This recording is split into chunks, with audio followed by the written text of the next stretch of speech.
Our goal at Saugerty Central School District is to provide a quality education that prepares all of our students, regardless of background or circumstances, for success in college, career, and life. Achieving this goal is a partnership between the school district and our taxpayers who provide the financial support necessary to operate. Balancing the needs of both is not always easy and often requires very difficult choices. We are currently facing one of these choices. In the next few years, the district is anticipating a revenue shortfall. Projections show that without increases in funding, expenses will soon outpace our ability to pay for them. The administration and the Board of Education recognize the challenge ahead and feel that it is their professional responsibility to investigate options for the future and decide if they will continue down the current path or reimagine a new one. Sometimes this leads to tough, unpopular decisions that are never easy to discuss and even harder to make, but they are necessary. When Superintendent Kurt Reinhardt was hired to lead Saugerty Central School District, he and the Board of Education prioritized the school district's goals. Their focus was on student achievement, culture, climate, and community, and safety and security, and all decisions are grounded in their commitment to these areas.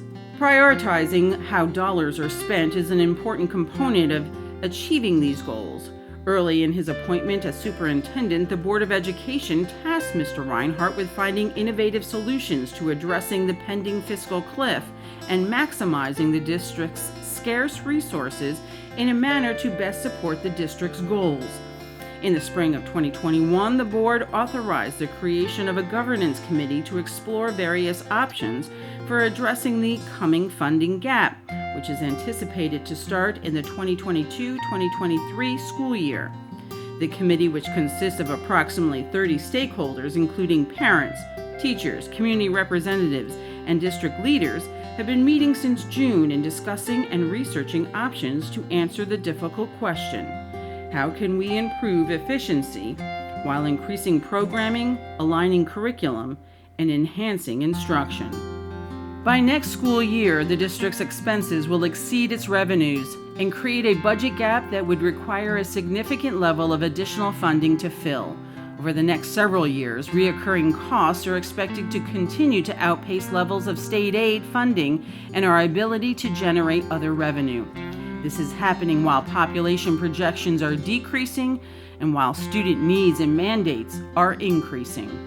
In the past 20 years, our enrollment has declined by over 1,000 students. Even with new housing developments underway, our student population will be far less than it was in 2005. Right-sizing our footprint to align with the decreased population would reduce expenditures and allow us to redirect resources to our community core values for teaching and learning. These include maintaining or increasing opportunities for students, including programming such as STEAM opportunities, AP courses, performing arts, work-based learning, and enrichment programs, as well as balanced class sizes across the district, a consistent curriculum, and an expanded support for students' emotional and social well-being. The committee has explored various district operations and is in the process of trying to lay out a viable, sustainable plan. This includes changes in our current instructional delivery model. Although nothing has been decided, the Governance Committee recently researched the cost savings generated by 3 different school configuration scenarios. Each scenario includes the repurposing of one K-6 building, which could possibly be used to serve a community need, such as house an early intervention center, a pre-K program, or other services that would benefit our community, while also creating significant cost savings or possible rental revenues for the district. Scenario A would maintain 3 buildings as K-6 schools, with an approximate cost savings of $1.8 million. Scenario B maintains our neighborhood schools, but changes the grade configuration to provide 2 K-3 buildings and 1 grades 4-6 building. The approximate cost savings would be $2.4 million. Scenario C creates one grade K through 2 building, one grade 3 through 4 building, and one grade 5 through 6 building with a cost savings of $2.8 million. The committee is not limited to these models and will continue to work to find the best solution to meet the needs of all of our students and stakeholders. More research on school capacity, transportation, building conditions, and other important considerations is still needed before a recommendation can be made in early January. Both Superintendent Reinhardt and the Board of Education understand the strong feelings that our families have about these possibilities and are committed to providing opportunities for dialogue. This is an important decision, and it will not be made lightly. I understand how challenging this is and how emotional this is. This is not an easy decision. I respect the input from all of our community stakeholders, our parents, our business owners, our teachers, and most importantly, our students. I understand the wonderful traditions we have at all of our elementary schools, and we're going to do everything we can to maintain those. But this is a decision we need to make. It's in the best interest of our students, best interest of our community, both academically and economically.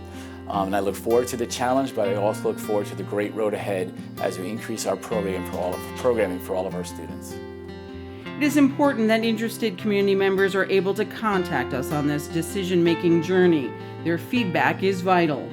While we don't have all of the answers because it is too soon, here are some answers to commonly asked questions we have heard throughout the entire process. So over the last couple of months, you've been meeting with committee members, with the governance committee, and as well as community members from the board. And they have all had some similar questions in regards to the upcoming changes that are quite possible. And so many of them are asking, why now? Well, multiple reasons. The main reason is obviously we're having a fiscal cliff. Our projected budget next year will have a deficit of about $1 million. We've also had a drastic decrease in enrollment over the last 2 decades. We've gone from about 3,500 students to 2,300 students. Okay, and can you explain how fund balance and reserves work? And what are those balances now, and why can't we use those funds to avoid this fiscal cliff? Well, we are allowed to put 4% in an unassigned fund balance, but that's set up for emergencies, for things that happen throughout the school year.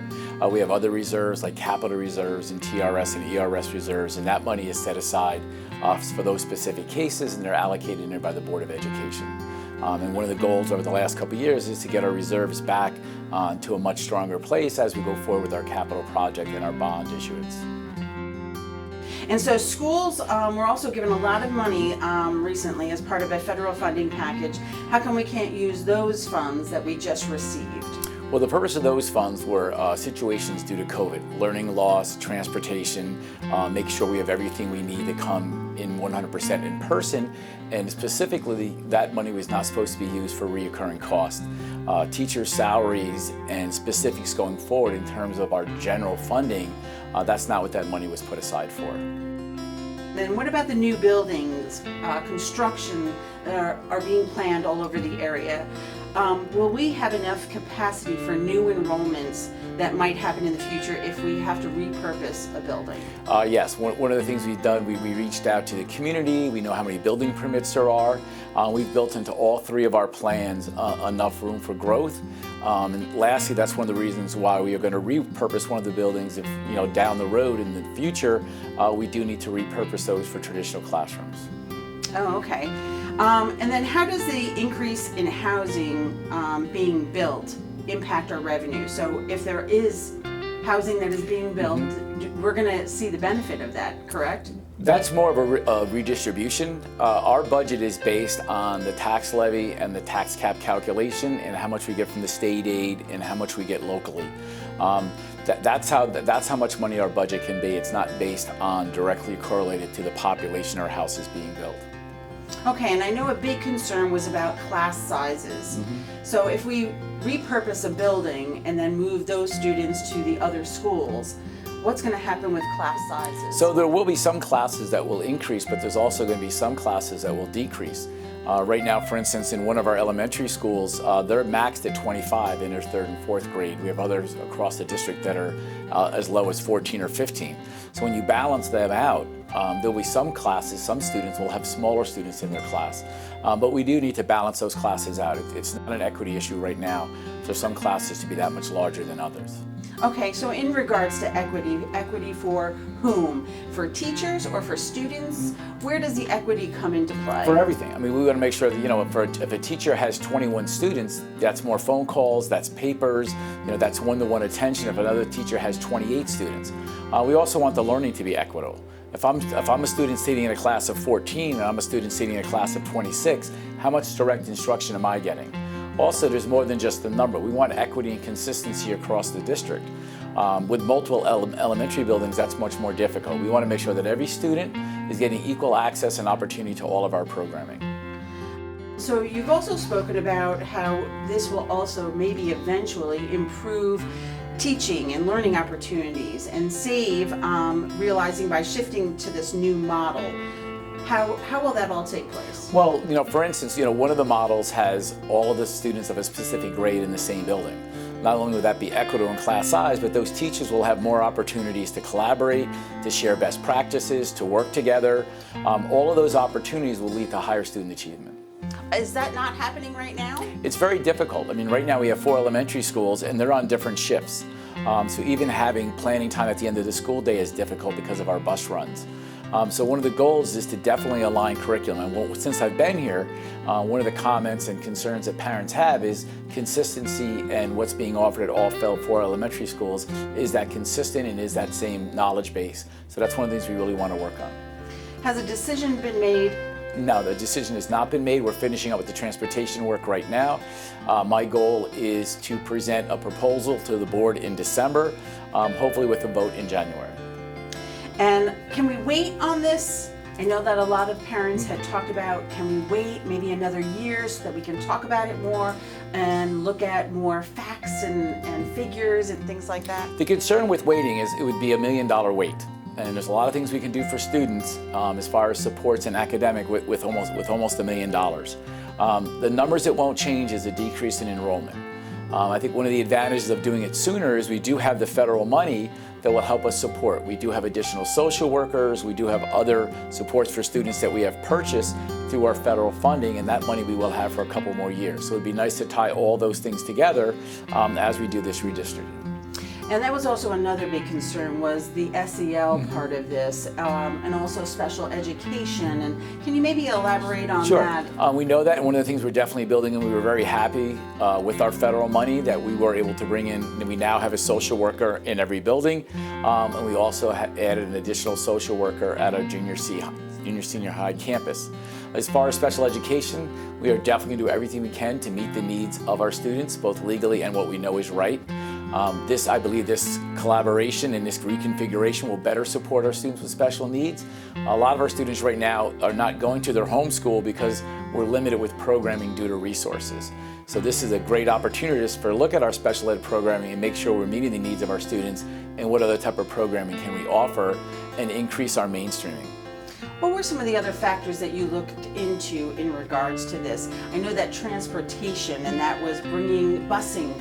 And so the transportation study was hugely important to, shedding some light on that issue. Yeah, the biggest thing we looked at was obviously the geography of Saugus, the transportation, the building capacity, building use, building configuration. So all of those components went into what we thought the models were. Obviously, you're very limited in models because of our geography and because of the size of our buildings.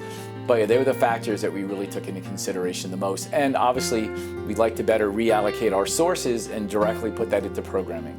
We're not looking to close a building either. No. One of our goal is obviously to repurpose a building.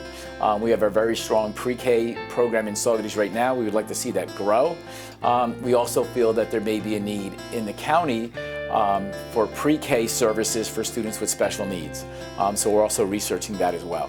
So if that building stays open, then it seems like all buildings are staying open then. Yes, that is our goal. So, but there is still some benefits to having that building being repurposed. Yes. And that would be some form of income? Well, not really income, but the goal would be for how does that building, if we rent spaces out, if we bring in outside agency, how does that support the whole district and the needs of the entire district itself? Okay, and then can you also give us maybe some of the pros and cons to the scenarios that we have right now? There's an A, B, and C, and what are those? So one of the first ones we looked at was just a straight redistricting. Right now, based on our enrollment, our students easily meet the needs in 3 buildings. So a traditional model would be just to redistrict, repurpose 1 building, and have 3 K-6 buildings. The advantage of that is transportation. You have more students that walk. We keep our neighborhood schools. The negatives or the cons of that model is we don't save as much money. We're still not guaranteed the equity in the class size. We could have to repurpose or redistrict again in the future. And as well as lack of, once again, that consistency, because we now have 3 buildings and we're spread across geography. The second model we're looking at is 2 K-3 buildings, one on the northern end of the district, one on the southern end, and using the elementary school in the middle as an intermediate 4, 5, 6 building. The advantage of that is we can really put our resources into that intermediate level. We know that 6th to 7th grade transition is very difficult. The other advantage of that is we would have 2 K-3 buildings. We wouldn't have the strongest consistency, but it would be definitely greatly increased. But we would also still have a sense of the community schools, and that would still save us money.